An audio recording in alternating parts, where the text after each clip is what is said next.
Yo, what's going on, homies? It's your boy StumpD back for another OPTC video, and in today's video, we're taking the Beasts, Kaido and the All-Stars, into the GARPS challenges available on the global side of the game. So, to start the video off, we're taking on Heavenly Demon 1 with a mono strength team. So that was the team, those are the supports. Let's dive in. Now, I'm not really going to talk about the content because it's Heavenly Demon 1.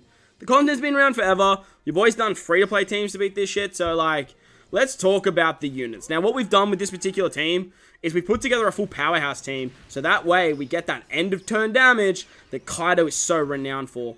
Kaido and his All-Stars, or the Beast Pirates, are just so damn strong because you have access to end-of-turn damage.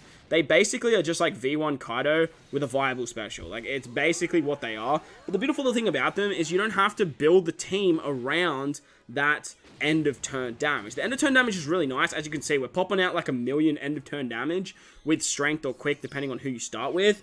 But you can still build the team without that. As long as you don't bring 6 powerhouse characters, you can actually just still build a team that actually functions quite well. But in the video today, I have built the whole team around powerhouse because GARPS challenges are built around no normal attacks only. Besides Hody and the worst generation, there's no normal attacks only. So like, why would we not abuse that? With strength, though, I did find that it was a little bit tricky to build a full mono powerhouse team. With quick, as you guys are very well aware, the quick class, or color, sorry, doesn't struggle when it comes to building powerhouse teams. They have an array of powerhouse units, and we'll talk about that once we get there, because in today's video, we do have the quick and the strength variation for both Doflamingo 1, as well as Navy, which is a little bit harder. I might sort of touch on the content a little bit, but like the Kaido and the Beast Pirates, I'll just give you guys a spoiler. They make it easy mode, like absolutely easy mode, because of that end of turn damage that they are so renowned for. They start with their super switch, which makes them so viable in so many different areas because their special actually gives cooldown. As a captain, they give 2 turns of cooldown to powerhouse, strength, and quick characters, and this is what I was talking about with building teams that aren't centric around powerhouse. The Beast Pirates, or Kaido and the All-Stars, they actually boost strength and quick as well, which means you can easily just build strength teams, you can easily just build quick teams, but if you want that end-of-turn damage and you want to get those sort of cheese mechanics off, you can actually just build a full powerhouse team. Now, if you mix and match, and you decide to do like, I want to do a little bit of strength, I want to do a little quick, I want to put in a little bit of powerhouse in there as well, you can easily do that as well. It just means as long as you bring 5 powerhouse characters, you get access to their amazing 2.5 times color affinity boost, and if you don't, they're just a 2.25 times color affinity boost. Like, it's not that big of a difference, and if it means that you need to bring particular units to get around particular pieces of content, then it works very, very well. Now, on this stage against Treble is where I did find that this particular team sort of struggles the most, purely because there's not a lot of powerhouse strength characters that can actually remove paralysis. Now, as you guys know, Don Krieg and Jin, they're so good for the Rebecca stage on this particular piece of content, but there's not another character that removes paralysis besides Log Ace. Now, he was available in the coin shop, so hopefully you guys picked him up if you guys were actually missing him, because he's actually a pretty good rare recruit. Doesn't see that much play nowadays, but here we are, right? Like, you know, we're here and we see him play. As you guys see there, we sort of just tore our way through Doflamingo 1. We just let most of the end of turn damage do all of the work for us. We didn't stall at all. None of these videos, like none of these runs that you guys will see actually involve stall, which is actually really nice. Not being able to stall in these particular pieces of content is usually how you want to get it done. And as you guys will see here, we just absolutely crushed Doflamingo 1. So that was strength, powerhouse versus Heavenly Demon 1. Let's move on to quick powerhouse versus Heavenly Demon 1 now. Alright, so on to the quick rendition of GARPS Challenge Heavenly Demon 1. This is the team, those are the supports, let's dive in. Now, as you guys will see, the team has obviously drastically changed because we are building a quick team. But there is one character that stays the same, Don Krieg and Jin. They are an amazing rare recruit. Like, I'm a big Don Krieg and Jin advocate, and utilizing them with the Beast Pirates is actually going to be very, very nice. Mainly because they both hold the strength and quick variation, but they're also both powerhouse characters. So no matter what, you are going to sort of match the colors that you're running with the Beast Pirates, or you are still going to have that powerhouse class no matter what. We have Whitebeard on this team because Whitebeard is just great at removing despair. We have Moria for paralysis removal and the support of Kuma, as well as the big dog, Akainu. Akainu is going to be an amazing sub. He always has been for the Beast Pirates when you're running quick teams, when you're running powerhouse teams. He is just going to be an absolute weapon. When it comes to building the quick powerhouse team, it did not even struggle a little bit. Like, putting this team together compared to putting the strength team together was just so much easier, and just characters were just jumping off the page. There's so many different options you have when you are building quick and powerhouse, the motto, like color and class, that you just have so much at your disposal. Unfortunately, strength kind of struggles there. Like, strength's more built around sort of free spirit and like those types of classes, where quick really shines when we are looking at the powerhouse class. So these pirates, when you are building teams, you're probably going to see a lot of quick characters popping up here and there, namely stuff like Versakainu, namely stuff like Whitebeard, namely stuff like there's just so much for this particular class. So unfortunately, you can't use King. Unfortunately, you can't use V2 Kaido, who also pop up quite a bit when it comes to the quick powerhouse class because of the Beast Pirates. But if you guys don't have the Beast Pirates and you're running a friend, you can easily run King as your captain. You can easily run Queen as your captain. You can easily run V2 Kaido as your captain. The ability to sort of hybrid this particular character up just works so damn well. And you can just do some really cool things, because as long as you're running powerhouse teams, you are going to get that end of turn damage. And that end of turn damage when you are running these GARP challenges just helps out so much, that it just allows you to just cheese your way through this particular content, as well as not being able to stall, or not having to stall, I should say. And that way, it just makes it easy mode. Like, makes it absolutely easy mode. As you guys will see here, this particular team,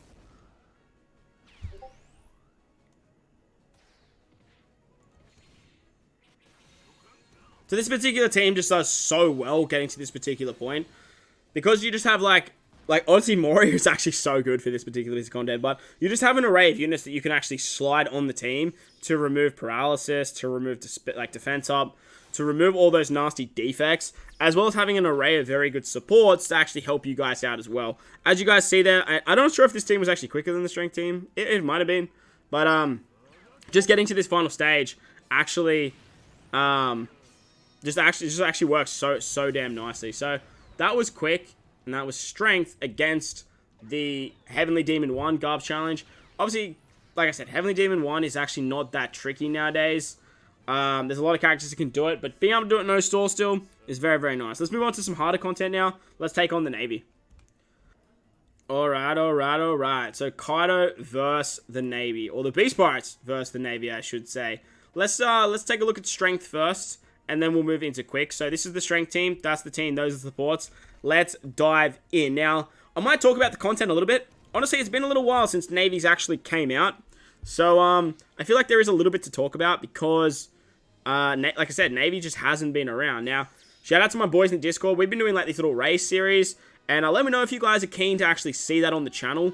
It has been a lot of fun. Me and my boy Kirby, we've been sort of testing it out, and we have been sort of trying to do like a content where we speedrun content. And honestly, like, it was really interesting to try and remember what Navy does. So hopefully, like, it helps you guys out if I talk about it a little bit. But if you do run this content a lot, you do, like, there's plenty of videos out there, you know, like, the channel has plenty of videos, so check out the playlist if you guys are struggling, because there are plenty of videos to help you guys take this particular piece of content down. But the Beast Pirates are just absolute weapons, purely because there is no normal attacks only, and we are running a full powerhouse team once again, which means that we can actually clear this content fairly nicely. The big thing you want to bring for this particular piece of content is you want to bring 2 characters, or 1 character that can remove 2 turns of threshold, whether that's twice, or bring 2 characters that can actually get around that. You want to bring a character that can remove 2 turns of hunger, or you want to bring someone that can give you recovery orbs. And as you guys will see here, we actually use the Otama support on our V1 Snake Man, as well as Treasure Map Zoro. Treasure Map Zoro is great because he's a powerhouse character, and he can actually get around the 2 turns of threshold. He actually has the ability to remove Despair with the Sailor of Sanji, and then with Whitebeard, we can remove Blind. Another thing you guys need to try and get around is 2 turns of Despair and 3 turns of Blind. Thanks to, like, Whitebeard, you can get, like, an attack boost, and then you can use a Kainu for a full board of orbs.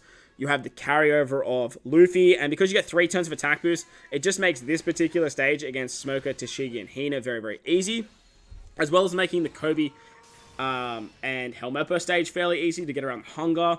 And then it also makes the Kizaru stage very, very easy, because Kizaru actually has a barrier. He makes it harder to hit perfects as well, but because we are running a full powerhouse team, we can actually use the Zunisha. Utilizing the Zunisha means that we can hit our perfects fairly easy. We have the special of the Beast Pirates, which actually not only gives us a 2.5 times color affinity boost, but it also gives us more end of turn damage. And once we get to the final stage against Kaido, you can actually cheese it with like the end of turn damage. It actually works really, really nicely. For the strength team, I actually didn't know that. So I actually attacked and I like tried to went full force. But for the quick team, when I was doing some trial runs, I didn't actually like test it properly. And I ended up just like killing with the end of turn damage. And it was really cool. Another thing that Kaido and the Beast Pirates has is their super switch actually just does 500,000 fixed damage that goes through normal attacks only. This is actually very strong. There's a lot of times where you think you may or may not use this, but like there's also a lot of times where it's just come in handy. Like as you guys will see there, we managed to clear out the units in the back, and with that extra 500,000, we actually had enough damage to take out Fuji, which is really, really cool. Fuji there is actually a very annoying stage because he only lets you attack with 4 characters. But thanks to the end of turn damage from Kaido and the Beast Pirates, as well as the super switch, we can actually just get like some just free damage basically, which means we can just manage to take them out and we can just like clear content. It's just it's so much fun. But on the final stage against Akainu, as you guys will see, I've been using some weird switches, and I started with some like weird variations of Kaido. With the new update of 11.2, you can actually choose who you start with, which is really, really cool for a character like the Beast Pirates, because his super switch is so crucial of being able to switch, remove special blinds, get that end of turn damage, and get the special charge to be able to get the end of turn damage of the correct color. Once you sort of get to this final stage against Akainu, we just basically want to base switch with our Beast Pirates. That way we can get our specials back, we can give them matching orbs. Arlo and Crew can give himself matching orbs as well. We still have the second special from Zoro, and basically at that point, literally just with like a base stat boost and color affinity on the revive, like we just do enough damage here to just absolutely decimate our boy Akainu. So that was strength. It was a lot of fun. Honestly, like you don't even need to attack there. You can just let the end of turn damage do the work for you. But your boy didn't actually know that at the time. But let's see how the quick team goes, and we'll show that off. Alright, so onto the Mono Quick Powerhouse team now. Now, as you'll notice, I'm actually starting as the strength variation of Kaido. But that was the team. Those are the supports. Let's dive in. Now, for this team to actually function, you do need that support on Akainu. I can't remember his name. He's one of the old admirals. He is a treasure map rare recruit, which is a little bit annoying. But page 1 ulti, they don't really do too much here. So you can easily replace them with another character that can remove Despair, as you just basically need that support to remove 2 turns of Despair. Page 1 ulti, they're just a bit of a flex on this team, because I have access to that support. That support on Versa Akainu, it just has, it's held infinite value for me. Like, it's been undefeated for Akainu, purely because I've known how good Versa Akainu is and how viable he is moving forward. So like once I saw that treasure map come out, I was like, I have to get my hands on this support, because like this is going to be handy like everywhere I go. Whenever I use Versa Akainu, that support is going to be handy. But if you don't have it, like I said, just replace page 1 ulti. Replace him with someone that does something good, and just use that support that can remove Despair. Like, you can bring someone that removes Despair, but like it's only 2 turns, so you may as well make the most of it. Against Kobe and Helmeppo here, we do have the limited rare recruit Sanji and Pudding. The limited rare recruit Sanji and Pudding are really nice, because they can actually remove Threshold, as well as give adjacent orbs recovery. If you guys don't have them, you can use something like Katakuri, I guess. But this particular stage is a bit of a struggle if you don't have something like the Sanji and Pudding. I guess you could use like a quick Luffy. The treasure map Luffy like comes to mind. And then you can use the Otama support. But like to get around the 2 turns of hunger there, you do need to make sure that you get recovery orbs somehow. And it's just a bit of a hassle there, because you do have the threshold to get around as well. Once you do come onto the next stage against Smoker, Tashigi, and Hina, is where you get 2 turns of Despair and 3 turns of Bind. This is where having a support is awesome, because you can just remove the 2 turns of Despair, and with Hody, you can rotate all of your orbs, remove the Bind on your bottom row, and you can actually use the support of Doffy, because the Beast Pirates are actually driven characters. Now, lucky for me, obviously Akainu is a driven character as well, but also page 1 ulti, they're driven as well, which means they do a lot of damage on that stage, and they actually have type advantage to actually kill Smoker, which is great. Onto Kizaru, we are running the Zunisha once again, so we can actually get around that perfect barrier very, very easily, even though it's harder to hit perfects. We actually have a strength character, because we actually started with our Beast Pirates, even though this is technically like a mono quick team. And we can just use one of their specials to just decimate that stage with a 2.5 times color affinity. Just absolutely nuts. On the Fuji and Chicky Babe stage, you actually want to switch into your Beast Pirates, so that way your captain is a quick unit. You get that free 500,000 damage, which actually just decimates the back line. Does quite a bit of damage to Fuji in the front there.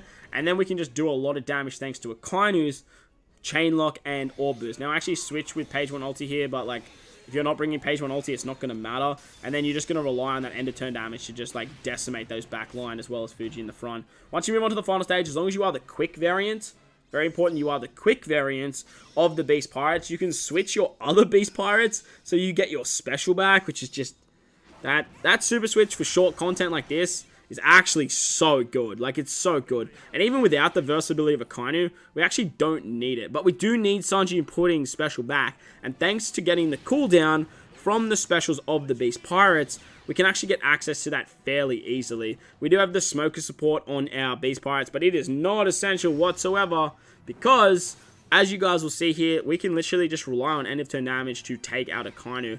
Like, we have, like, the conditional boost of page 1 ulti, we have an attack boost, we have an orb boost, so as you'll see, like, we could have decimated that stage, but we're doing like 3 million end of turn damage. Like, 3 million just does so much. Like, Akainu just doesn't even stand a chance. He does revive, however, and then he puts up a threshold. We will need to remove that, otherwise the end of turn damage doesn't do too much. But as you can see, we can just get the special of Sanji and Pudding back thanks to the cooldowns that the Beast Pirates provide. And from there, we, like, do I kill here or do I, okay, so I actually kill, but you can just let the end of turn damage do the work for you. And it's all just hunky-dory from there. But hope you guys enjoyed the video anyway. The Beast Pirates are absolute weapons. I'm a big fan of this particular unit, especially when it does come to running these GARP challenges every single month. But if you did enjoy the video, make sure to belt the like button for me if you're new to the channel. Hit that big red subscribe button too. But guys, wherever you are in this beautiful world, please remember to enjoy the rest of your day. As always, homies, I thank you for watching, and I'll catch you all in the next one. Let's